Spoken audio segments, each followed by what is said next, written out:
Parlar de treball infantil no resulta gens fàcil. Per començar, cal diferenciar entre treball infantil i explotació del treball infantil. Els mots treball infantil acostumen a definir el treball que priva els nens, les nenes o els adolescents de la seva infància, el seu potencial i la seva dignitat, i que és nociu pel seu desenvolupament físic i mental. I quan parlem d'explotació del treball infantil, parlem d'activitats que els esclavitzen, que els exigeixen tanta dedicació que no els permeten anar a l'escola i que els exposen a greus riscos i malalties.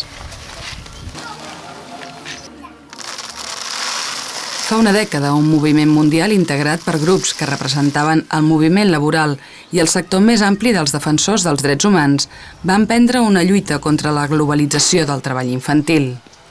La Mena, l'Abraham, el Julio i el Rafael formen part dels nens i nenes que treballen arreu del món. L'any 2006, i segons estimacions de l'Organització Internacional del Treball, l'OIT, hi havia 218 milions de nens i nenes treballadors d'edats compreses entre els 5 i els 17 anys, dels quals 126 milions realitzaven treballs perillosos. El conveni 128 de l'OIT sobre edats mínimes per treballar estableix una edat mínima d'admissió al treball suau i al treball perillós. Aquestes edats s'estableixen segons el nivell de desenvolupament de cada país.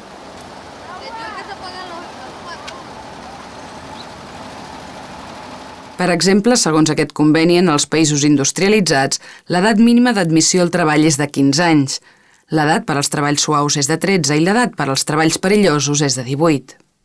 En els països empobrits, l'edat mínima d'admissió al treball és de 14 anys, l'edat per als treballs suaus és de 12 anys i l'edat per als treballs perillosos és de 16 anys, sempre que quedin plenament garantides la salut, la seguretat i la moral dels adolescents i que hagin rebut la instrucció o la formació professional adequada.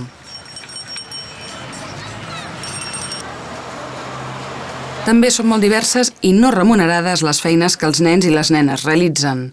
Alguns treballen al carrer netejant sabates, vidres de cotxe o venent qualsevol cosa. D'altres en l'absolut anonimat de la prostitució. N'hi ha que treballen en l'agricultura amb la família. I d'altres que han estat venuts a empresaris que els tenen sotmesos a les condicions d'esclavitud més dures.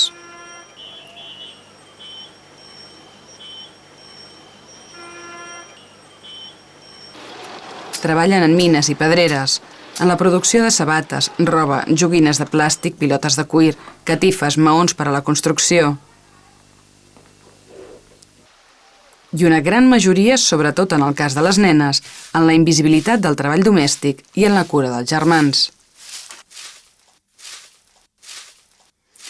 La majoria dels nens i les nenes realitzen jornades laborals superiors als límits màxims establerts per les legislacions nacionals per als treballadors adults.